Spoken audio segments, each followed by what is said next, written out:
যদি এরকম এক টুকরা হীরকখণ্ড ডায়মন্ড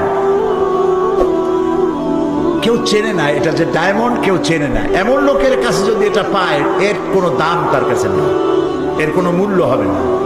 কিন্তু যে চেনে সে তো এটার জন্য তার বাড়ি ঘর জমি জমা সব বিক্রি করবে, জানটা দিয়ে ওইটাকে নিতে চেষ্টা করবে। যেহেতু এইটাকে কিনতে গেলে, এই ওজনের একটা ডায়মন্ড কিনতে গেলে কয়েক বিলিয়ন ডলারের প্রয়োজন হবে, এই ওজনের একটা ডায়মন্ড কিনতে গেলে।